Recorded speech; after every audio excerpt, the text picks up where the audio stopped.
하나님이 주권자이시고 주관자이시오니 하나님만 붙잡게 하여 주시옵소서.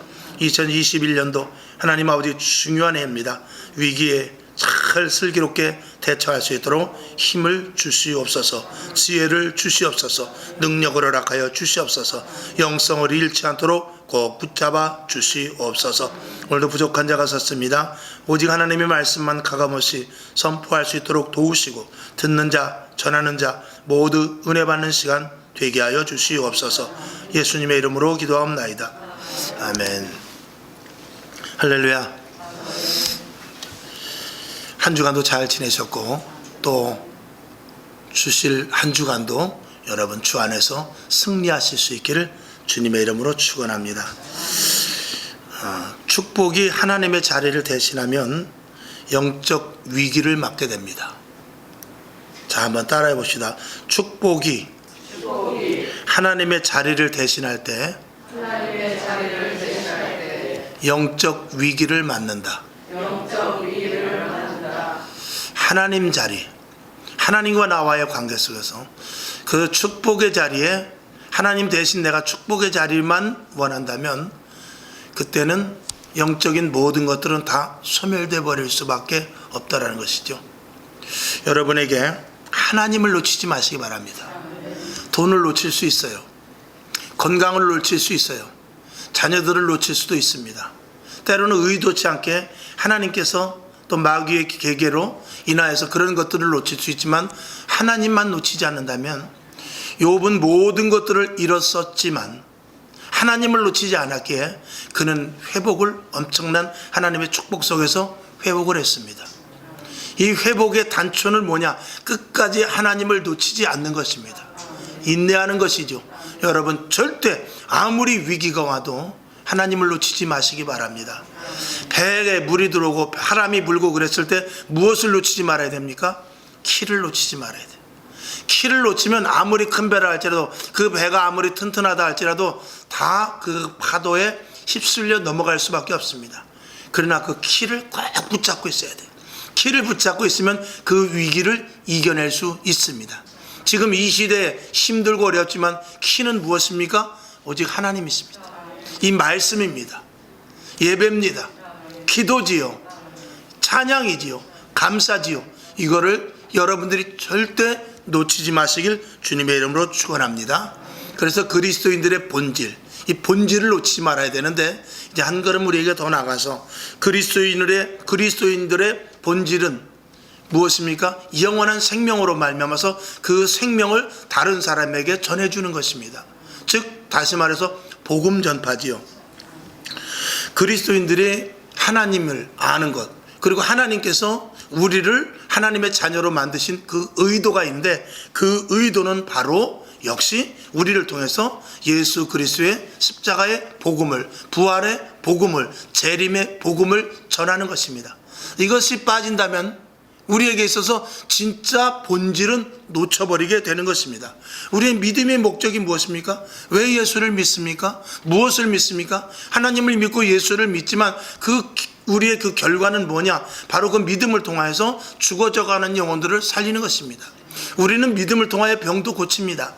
우리는 믿음을 통하여 물질, 건강, 환경의 축복을 받습니다. 우리는 믿음을 통해서 위로부터 주시는 지혜와 지식과 명철을 통하여 내 자신의 어떤 구축되는 나를 만들어가는 그런 부분들이 분명히 있습니다. 그러나 본질을 놓쳐서는 안 된단 말입니다.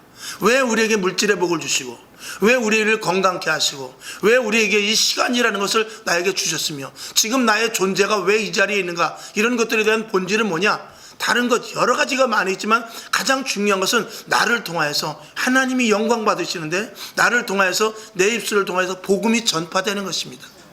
이것이 가장 우리를 이 땅에 세우신 목적입니다. 이걸 잊어버리면 우린 그리스도인에서 모든 가치가 다 떨어져 버리는 것입니다. 교회를 왜 세워놨습니까? 하나님께서 왜 우리를 교회로 부르셨습니까?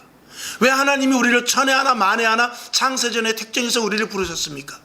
이 본질을 놓쳐버리게 되면 우리는 신앙생활하는 데 있어서 엉뚱한 길로 갈 수밖에 없는 것입니다. 여러분, 하나님이 원하는 자리, 하나님이 원하는 길로, 그리고 하나님이 원하는 그 목표대로 그 사명감에 맞아서 사명감을 갖고 사실 수 있기를 주님의 이름으로 축원합니다. 예수님 당시에도 그랬어요. 예수님을 따랐을 때 예수님께서 너희가 왜 나를 따라오느냐, 왜 나를 따라오느냐 라고 말했을 때 예수님께서 이렇게 말씀하십니다. 요한복음 6장 26절을 한번 보겠습니다. 자, 시작. 예수께서 대답하여 가라사대 내가 진실로 진실로 너희에게 이르노니 너희가 나를 찾는 것은 표적을 본 까닭이 아니요 떡을 먹고 배부른 까닭이로다. 너희가 나를 따라오는 것은 내 말씀이 이루어지는 것을, 표적이에요, 내 말씀이 이루어지는 것을 보는 것이 아니라 떡을 먹으러 나를 따라왔다는 것입니다. 우리는 하나님의 말씀을 이루어야 되는 자들입니다. 근데 우리는 무엇이 목표가 되느냐? 떡이 목표가 될 수 있다는 것입니다. 예수님께서 많은 사람들이 예수님을 추종하여 따라왔을 때 예수님께서 그렇게 말씀하신 거예요. 너희가 나를 따르는 것은 떡 먹으러 온 거다라는 것입니다. 실질적으로 하나님의 말씀을 듣고 순종하여 하나님이 행하시는 일들을 너희들을 통하여서 나타나야 되는데 그것이 아니라 떡 먹으러 왔다라는 것이죠. 제자들도 마찬가지입니다. 요한복음 21장 3절을 한번 보겠습니다. 시작. 시몬 베드로가 나는 물고기 잡으러 가노라 하매 저희가 우리도 함께 가겠다 하고 나가서 배에 올랐으나 이 밤에 아무것도 잡지 못하였더니. 이건 무슨 장면입니까? 예수님께서 십자가에 못 박혀 돌아가셨어요. 그러니까 제자들이 어떻게 됐습니까? 아, 나도 고기나 잡으러 가야 되겠다. 예수님이 돌아가신 마당에 지금 내가 무엇을 하란 말인가? 3년 반 동안 예수님을 따라다녔지만 그들은 자기의 정체성을 깨닫지 못했습니다. 하나님께서 왜 자기를 부르셨는지, 왜 하나님께서 3년 반 동안 자기를 끌고 다니는지 그 의도를 모릅니다. 여러분, 우리가 예수를 10년 믿고 20년을 믿고 목회자가 되었어도 하나님의 의도를 모르면 우리 예수 믿는 것은 꽝이에요. 왜 내가 예수를 믿고 왜 내가 목회 이 단상에 서서 왜 내가 말씀을 선포하는지, 여러분이 오늘 이 자리에서 20년 30년 50년 예수를 믿었는데 왜 예수를 믿는지 그걸 모른다면 우리 신앙생활은 아무 의미가 없는 것입니다. 물질의 축복을 받을 수 있고 건강의 축복을 받을 수 있고 환경 자녀들이 잘 될 수 있지만 그 이상의 의미를 모른다면 우리는 신앙생활은 하나님과 나와의 관계가 없는 것이 되어버리는 것입니다. 나더러 주여 주여 하는 자마다 다 천국에 갈 것이 아니라는 거예요. 하나님의 말씀, 하나님의 뜻대로 행하는 자라야 아버지의 나라를 갈 수 있는 것입니다. 그걸 모르는 이들이 이 땅에 있을까요, 없을까요? 우리가 교회를 다니고 예수를 믿는 데 있어서 진정 그거를 놓친다면 우리의 신앙은 허무한, 그저 나가서 소풍 한번 갔다 오는, 즐겁네, 기쁘네, 오늘 공기 좋은 데 갔다 왔네, 그냥 그런 의미에서 더 이상 넘어가지 않을 것입니다. 사도행전 1장 8절을 한번 보겠습니다. 자, 시작. 오직 성령이 너희에게 임하시면 너희가 권능을 받고 예루살렘과 온 유대와 사마리아와 땅끝까지 이르러 내 증인이 되리라 하시니라. 아멘. 이게 목표죠. 우리는 예수 그리스도의 증인으로서의 살는 삶입니다. 즉 다시 말해서 우리 한 뼘의 얼굴이 전도지가 되어야 된단 말입니다. 이게 전도지예요. 내 말하는 게 전도지고 내 행동하는 게 전도지며 직장에서 사업장에서 가정에서 어디 있든지 간에 이 내 행동거지가 이게 전도지예요. 아무리 전도지를 수만 장 돌려도 내가 말 한마디, 행동 하나, 내가 잘못된 모든 부분들이 있다면, 그런 부분들이 있다면 전도지를 수십만 장 돌린다 할지라도 그 전도지는 아무런 효력이 없게 됩니다. 이스라엘 백성들은 하나님께서 의도하신 바를 전혀 몰랐어요. 그래서 이사야 43장 21절을 한번 보겠습니다. 시작. 이 백성은 내가 나를 위하여 지었나니 나의 찬송을 부르게 하려 함이니라. 하나님께서는 이스라엘 백성들을 왜 불렀느냐?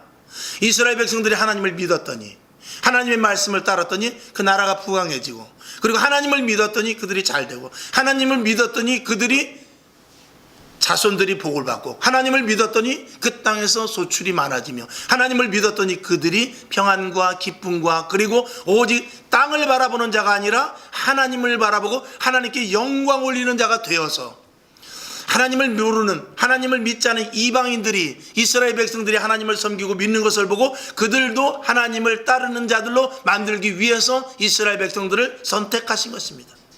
근데 이스라엘 백성들은 그 목적을 놓치고 가나안 땅에 들어갔지만 우상을 섬기고 이방인들과 함께 짝짝꿍하고 그리고 그들의 본질을 놓쳤기 때문에 그들은 평생, 그들의 일생, 그들의 역사 속에서 그 나라가 제대로 존립된 적이 없었고, 그 나라가 외국에 빼앗기고 포로로 당하고 한 그런 시절이 더 많았던 것을 우리는 이스라엘 역사를 통해서 알 수 있습니다. 우리들도 마찬가지입니다. 우리의 본질을 놓쳤을 때 처음에 서두에 말했듯이 축복의 자리에 하나님을 놓치고 축복의 자리에만 내가 있다면, 그것만 원한다면 우리는 자칫하면 우리 생애 속에서 하나님과의 관계 없는 생애가 더 많아질 수 있음을 우리는 분명히 알아야 되죠. 베드로전서 4장 11절을 보게 됩니다. 자, 시작. 만일 누가 말하려면 하나님의 말씀을 하는 것 같이 하고, 누가 봉사하려면 하나님의 공급하시는 힘으로 하는 것 같이 하라. 이는 범사에 예수 그리스도로 말미암아 하나님이 영광을 받으시게 하려 함이니 그에게 영광과 권능이 세세 무궁토록 있느니라. 아멘. 그러니까 신약에서도 이사야에서도 조금 읽은 대로 하나님이 영광을 위하서라고 그랬어요. 구약에서도 신약에서도 오늘 우리들에게는 오직 무엇입니까? 하나님이 공급하여 주시는 힘으로 살고, 그리고 하나님께 영광을 올리라는 것입니다. 이게 우리들의 목표죠. 하나님이 영광 받으시는 것은 다른 것 아닙니다. 예수님께서 요한복음에 보면 내가 영광을 받을 때가 되었다고 그랬어요. 그 영광을 받는 것이 무엇입니까? 이 땅의 모든 사람들을 위해서 십자가에 못 박혀 죽는 것입니다. 즉 복음을 위해서 왔기 때문에, 복음 때문에 십자가에 못 박혀 돌아가신 것, 이것이 하나님의 영광을 위하는 것입니다. 저와 여러분, 하나님의 영광을 위하여 사는 것은 서두로 돌아간다면 우리에게 있어서 복음 전파, 예수 그리스도를 알리는 것, 내가 가진 이 생명을 나눠주는 것, 이것이 우리가 해야 될 일인 것입니다. 그래서 날마다 우리의 모습이 전도지가 되어야 된다는 것, 이것이 굉장히 중요한 것이죠. 그런데 이 시대를 보았을 때 목적과 목표를 잃은 현대 그리스도인들이 너무나 많다라는 것입니다. 아까도 말씀을 드렸듯이 정말 우리가 10년을 믿고 20년을 예수를 믿었다 할지라도 왜 믿는지, 진정한 목표가 무엇인지, 내가 추구하는 것이, 올해도 2021년도에도 기도의 소원과 제목을 냈지만 정말 그 제목 속에 내가 한 영혼을 위해서 써낸 제목이 있는가를 생각해 볼 때 우리는 부끄럽단 말이죠. 이 땅에 얼마나 많은 사람들이 이 시대에 하나님의 축복을 받고 살았어요. 정말 얼마나 좋은 시대에 우리가 살고 있습니까? 지금 제한된 코로나 시대 속에서 우리가 예배가 제한되어 있긴 하지만, 그럼에도 불구하고 우리는 얼마든지 예배 드릴 수 있고, 얼마든지 기도할 수 있으며, 얼마든지 하나님을 향한 마음과, 그리고 나가서 이 와중에도 그럼에도 불구하고 관계성을 통해서 전도할 수 있단 말이죠. 그렇게 우리는 놀라운 축복을 많이 받았지만 우리가 잃어버린 것이 하나 있으니 무엇을 잃어버렸느냐? 진정한 하나님께서 우리를 부르신 그 의도, 본질을 잊어버렸단 말입니다. 진정한 목표를 잊어버리고 우리는 딴 것을 추구하여 나가고 있더라는 말이죠. 결국은 이런 시대를 맞이하게 된 것도 어떻게 보면 그리스도인들이 본질을 잊어버렸기 때문에 이런 시대를 맞이하게 되었는가를 우리는 생각해 봅니다. 저는 이제 목사님들을 많이 만나니까 목사님들에 대해서 참 이렇게 서로 이렇게 나누다 보면, 목사가 이러면 안 되는데, 주의 종들이 많이 이러면 안 되는데, 이제 이런 이야기들을 하면서 누구 이렇게 하면서 비교도 하고 그럽니다. 또 그러면서 성도들의 모습을 보면서도 성도들에게 정말 바른 길로 인도해야 되는데 함부로 또 이렇게 바른 길로 가자고 말하면 또 시험 들고, 그렇다고 해서 말을 안 하자니 또 그렇게 믿어서는 안 되고, 이런 갈등들이 이 주의 종들에게 엄청나게 많습니다. 왜 그렇죠? 오직 하나님의 복음을 전파해야 되는데 사람의 눈치를 보게 될 수밖에 없는 이 시대 속에서 결국은 본질을 자꾸 잊어버리게 되고, 본질이 훼손되고, 결국은 목적이 아닌 다른 것을 향하여 말씀도 전파가 되고, 다른 것을 향하여 성도들도 갈 수밖에 없는 그런 이 시대 속에서 하나님의 진노가 내릴 수도 있다는 것을 저와 여러분이 분명히 생각을 해야 되죠. 그러니까 교회는 있지만 참된 예배가 없습니다. 많이 사라졌어요. 아주 없다라고 말할 수는 없죠. 대부분의 교회에서 참된 예배를 드리지만 그렇지 않은 교회들이 너무나 많이 생겼다는 것입니다. 이것이 제단이요, 하나님의 말씀이 전하는 강단이 아니라 언제부턴가 무대가 되어버렸잖아요. 하나님께 올리는 찬양이 아니라 자기가 기뻐하는 그저 감동의 노래가 되어버리고 말았고요. 이런 것들은 본질을 다 잊어버리게 되는 것입니다. 그러니 예배는 드리지만 주님의 임재가 있습니까? 예배는 드리는데 주님의 임재가 없어요. 성경을 읽지만 순종하기 위해서 읽는 것이 아니라는 것입니다. 지식으로 채워버리고 내가 누구보다도 이런 말씀을 더 많이 외우고 이런 말씀을 더 많이 안다로 국한되니 하나님의 능력과 또 하나님이 원하시는 요구하시는 것을 어찌 할 수가 있겠느냐는 말이죠. 그러니까 기도를 한다고 해도 기도는 하지만 능력이 없습니다. 기도는 하지만 영적인 권세가 없기 때문에 마귀를 이길 수가 있습니까? 사단을 이길 수가 있습니까? 분명한 하나님의 응답을 우리의 계시, 분명한 하나님의 응답의 계시를 받을 수가 있습니까? 그러니까 우리가 교회가 있고 예배를 드리고 성경을 보면서 기도를 하지만 영적인 부분과는 전혀 관계가 없이 그냥 형식적으로, 예수님께서 2000년 전에 그 당시 계셨을 때에도 바리새인들과 사두개인들, 서기관들에게 질책하는 것이 무엇입니까? 이 회칠한 무덤아 그랬어요. 독사의 자식들아 그랬습니다. 회칠한 무덤이 무엇입니까? 무덤이 회칠을 해놨어요. 무덤을 아주 그럴듯하게 잘 꾸며놨단 말입니다. 그러나 그 속엔 무엇이 있습니까? 그 속엔 썩은 시체밖에 없습니다. 뼈가 썩고 있고 살이 다 썩어서 없어진 그런 곳에 겉에 무덤의 회칠은 기가 막히게 해놨다는 것이죠. 바리새인들이 그랬다는 것입니다. 지금 이 시대의 그리스도인들이 회칠한 무덤과 같지 않습니까? 교회가 그럴듯하고 인테리어가 좋고 조명이 멋지며 앉아있는 의자가 좋지만 실질적으로 그만큼 영성이 얼마만큼 부족한지는 생각하지 않는 것입니다. 여러분, 병든 자가 오면 고칩니까? 귀신을 쫓아냅니까? 악령들과 싸워 이길 수 있습니까? 말씀을 순종할 수 있는 힘이 있으며 기도할 때마다 하나님의 임재를 느끼면서 더 변화되고 더 달라져야 되겠다는 그런 마음속에서 내 가슴이 뜨거워지냐 말입니다. 그것이 없는 교회가 지속되어 나아갈 때 우리가 하나님께 얼마만큼 축복을 받았느냐라고 말은 할 수 있지만 그거는 아무런 의미가 없어지는 것입니다. 교회의 능력은 무엇입니까? 음부의 권세를 이기라고 세우는 것입니다. 하나님께서 주님의 교회를 세워놓으신 것이죠. 오늘도 여러분, 저와 여러분 본질을 잊지 마시고 진짜 내가 왜 예수를 믿는가에 대해서 다시 한번 고민하는 그런 축복과 은혜의 시간이 될 수 있기를 주님의 이름으로 축원을 드립니다. 자, 오늘 본문을 한번 보겠습니다. 여호와께서 집을 세우지 아니하시면 세우는 자의 수고가 헛되다고 그랬어요. 우리는 집을 짓습니다. 왜 집을 짓습니까? 평안하려고 집을 짓죠. 근데 평안함 속에 빠져서 주님을 놓쳐버린다면 그 집이 무슨 소용이 있습니까? 여호와께서 성을 지키지 아니하시면 파수꾼의 지킴이 허사라고 그랬어요. 성을 지어놓으니까 너무나 성을 잘 지어놨어요. 그래가지고 웬만한 적군들이 쳐들어오지 못할 정도로 성벽이 튼튼했습니다. 그래서 성을 잘 지어놨다 했는데 하나님을 의지하지 않고 성만 의지한다면 그 성은 함락되어 버리고 맙니다. 여리고성이 그렇게 튼튼했습니다. 여리고성은 성벽 두께가 얼마나 두꺼운지 그 성벽 위로 양쪽으로 마차가 달려갈 정도로 굉장히 폭넓은 성벽입니다. 그러니까 그 성벽은 절대로 무너뜨릴 수가 없습니다. 우리가 그런 성을 지었다 할지라도 하나님의 도우심이 없다면 그 성은 아무런 가치가 없는 것이에요. 우리가 지금 내가 어떤 위치에 있든지 내가 무엇을 추구하든지 하나님의 도우심이 없으면 그것은 사상 누각과 같은 것입니다. 모래 위에 지은 집과 똑같다는 말씀이죠. 여호와께서 잠을 주시지 아니하면 늦게 누우며 수고의 떡을 먹으며 헛되다고 그랬어요. 우리는 내일의 계획을 세웁니다. 오늘 잠을 자자. 왜? 내일을 위하여. 그러나 하나님을 놓치지 않으면 늦게 눕고 수고의 떡을 마신다 할지라도 그것조차도 헛되다라는 것입니다. 우리는 자녀를 키우는 데 있어서도 마찬가지입니다.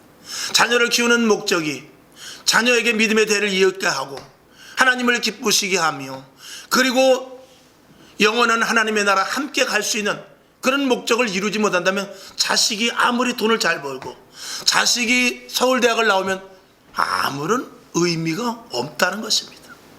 하나님과 관계되지 않은 것, 하나님과 관계성을 잊어버리고 하나님의 손을 놓쳐버린다면 내가 가진 아무런 그 많은 것들이 있다 할지라도 하나님은 전혀 관계치 않습니다.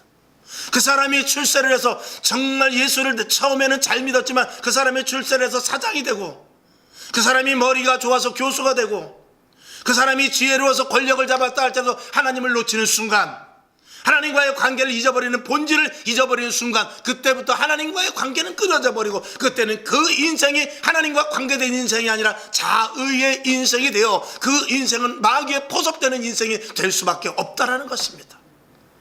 이걸 놓치는 그리스도인들이 얼마나 많은지 모릅니다. 우리는 집을 짓기에만 힘쓰죠. 성을 두껍게만 쌓으려고 합니다. 그러나 하나님을 놓치면 안 된단 말입니다. 여러분, 가정을 행복하길 원합니까? 사업장이 잘 되길 원해요? 직장이 든든하길 원합니까? 내 자신의 장수를 위하여 내가 앞으로 살아갈 일 계획을 철두철미하게 세워놓습니까? 하나님이 빠져버린다면 아무 소용이 없습니다. 여러분이 아마 인터넷을 통해서 이런 글들을 많이 봤을 것입니다. 그리고 여러분 핸드폰에도 아마 저장이 되어 있을지 모르겠어요. 돈으로 집은 살 수 있지만 뭐죠? 돈으로 집은 살 수 있지만 가정은 살 수 없대요. 돈으로 시계는 살 수 있지만 시간을 살 수가 없다는 것입니다. 돈으로 침대는 살 수 있지만 뭘 살 수가 없죠? 잠은 살 수가 없는 거예요. 돈으로 책은 살 수 있지만 지식은 넣을 수가 없는 거예요. 돈으로 의사는 살 수 있어요. 그러나 건강은 살 수가 없다라죠. 돈으로 쥐기는 살 수 있어도 존경을 살 수가 없으며, 돈으로 피는 살 수 있지만 생명을 살 수는 없다라는 것입니다. 돈으로 여자는 살 수 있지만 사랑은 만들 수 없습니다. 여러분, 이 모든 것들은 본질을 우리가 제대로 알지 못했을 때는 다 모든 것들은 헛될 수밖에 없다라는 것입니다. 환경이 좋아지고 또 아니면 환경이 엄청 나빠지는 이런 환경 속에서 우리의 믿음이 흔들리면 안 된다라고 말씀을 드리는 것입니다. 계속해서 말씀을 드리지만 코로나 사태나 경제적인 어려움 속에서도 우리가 끝까지 다른 것은 다 놓친다 할지라도 주님을 놓치면 안 돼요. 하나님의 말씀을 명심해야 됩니다. 끝까지 인내하고 주 예수 그리스도와 나와의 관계 속에서 하나님이 나에게 요구하는 것이 무엇인가, 내가 지금 부하게 되면 이 부한 자리에서 하나님이 요구하는 것이 무엇이며, 내가 가난에 처했으면 이 가난한 자리에서 나에게 요구하는 것이 무엇이며, 내가 병들어 침상에 있다 할지라도 이 침상 속에서 내가 하나님이 요구하는 것이 무엇이며, 내가 건강해서 마음껏 달릴 수 있을 때도 하나님이 나에게 요구하는 것이 무엇인가를 놓치면 안 된단 말이죠. 이걸 절대로 놓치지 말아야 되는 것입니다. 시편 121편 1절에 보면 이런 말씀이 있습니다. 내가 산을 향하여 눈을 돌리라. 나의 도움이 어디서 올꼬? 나를 지으신, 천지를 지으신 여호와에게서로다 그랬어요. 여러분, 이 시편 기자는 121편에서 내가 산을 향하여 눈을 들리라. 여러분, 이 사람은 단순히 산을 보면, 산에 올라가면 편안하겠지, 산에 올라가면은 대적들과 싸워서 이길 수 있겠지, 이런 막강한, 그냥 막중한 그냥 산을 이야기하는 것이, 그냥 막연한 산을 이야기하는 것이 아닙니다. 또 그 성산이라고 표현을 해서 성전에 가면은 하나님이 도와주시겠지 하는 이런 막연한 어떤 장소를 이야기하는 것이 아니라, 그가 산을 보았다는 것은 그 산 위에 존재하시는 하나님을 바라본 것입니다. 그의 육신과 그의 눈은 산을 바라보지만 그 심령은 누구를 바라보는 것입니까? 하나님을 바라보는 것이에요. 오늘 여러분, 이 자리에 앉아있지만 교회에 왔다고 해서 다가 아니라 이 자리에서 처음에 말씀을 드렸듯이 주님을 만나야 되고요, 주님의 임재를 느껴야 되고, 말씀을 듣고 내 속에 집어넣어서 소화해서 열매까지 맺어야 된단 말입니다. 그렇지 않으면 우리의 예배는 한낱 형식적인 사람의, 인간의 모임밖에 될 수 없고 하나의 침묵 자리밖에 될 수 없는 것입니다. 여기는 생명이 존재한 자들이 모인 자리입니다. 그리고 생명을 나눠줄 자들이 있는 자들입니다. 복음을 위해서 살 자들입니다. 우리가 모두가 다 한 사람 한 사람 전도지가 될 자들입니다. 그리고 전도지가 되어 있는 자들입니다. 여러분, 본질을 놓치지 마시기를 주님의 이름으로 축원합니다. 물론 우리에게 돈을 벌어야 되죠. 그러나 그리스도인으로서의 그것이 목표는 아니죠. 그것이 행복을 가져다 주는 것만도 아니잖아요. 여러분, 공부하고 많이 알아야 되죠. 그러나 그것이 그리스도인들의 최종적인 목표는 아니더라는 것입니다. 그것이 공부가 성공을 가져다 주는 것만도 아니라는 것이죠. 예배드리고 기도하고 헌금하고 중요합니다. 그러나 하나님과의 관계를 놓쳐버린다면 아무런 의미가 없게 되는 것이죠. 오늘 하나님과의 관계 속에서 우리는 하나님이 공급하여 주시는 힘으로 살아가는 것이 우리에게 더더욱 중요하기 때문에 그렇죠. 오늘 우리의 삶의 목적 속에서 한 가지 조그마한 측면으로 한번 들어가 볼 때, 오늘 이전에 나와 예배 드릴 때 우리는 일주일 동안 무슨 의미로 살아갑니까? 또 앞으로 일주일을 어떻게 살아가며 그동안 지난 일주일 동안 살았던 의미가 무엇입니까? 오늘 이 자리에 와서 예배 드리기 위함이 되어야 돼요. 우리가 일주일 동안 궁금하고, 일주일 동안 답답하고, 일주일 동안 힘들고, 일주일 동안 힘들고 어려웠다 할지라도요, 우리는 주일을 생각하면서 사는 거예요. 내가 이번 주일 꼭 하나님 앞에 가서 예배 드리고, 그리고 또 그 말씀을 받아서 또 일주일간 살리라는 이 주일 예배가 목적과 목표가 우선은 돼야 되는 것이죠. 우리 삶 가운데서. 뭐 우스갯소리로, 자, 어떤 사람이 두 연인이 정말 사랑을 했어요. 참 미래를 약속하고 혼수도 사놓고 집도 얻어놓고 얼마나 좋습니까? 그런데 결혼식 날 깜빡 잊어먹고 안 왔다면, 그거는 그 사람은 진짜 그 사람의 의도와 그 사람의 목표와 그 사람이 정말 해야 될 일이 무엇인지를, 목표와 의도를, 그 본질을 놓쳐버린 것이지요.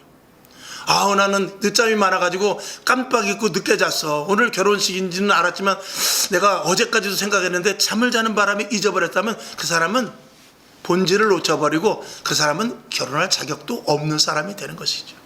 그러니까 우리가 예수 믿는 사람의 목표는 뭐냐? 먹든지 마시든지 무엇을 하든지 오직 주님입니다. 오직 복음이에요. 오직 예배, 기도, 말씀을 통해서 내 안에 영성으로 채워져서 이 한 뼘의 얼굴을 가지고 전도지가 돼서 나가서 복음을 전하는 것, 이것을 잊어버린다면 우리의 본질은 모든 것들이 다 무너져 버릴 수밖에 없는 것입니다. 결론으로 말씀을 드립니다. 이 시대의 그리스도인들이 너무나 많이 본질을 잊어버렸죠. 거룩도 없습니다. 신령한 것도 없어요. 믿음에 대한, 말씀에 대한 순종도 없습니다. 오직 하나님으로 자기에게 채워서 자기의 욕망과 욕구를 달성하려고 하는 것이 이 시대의 그리스도인이라고 볼 때, 저와 여러분은 그러지 말아야 됩니다.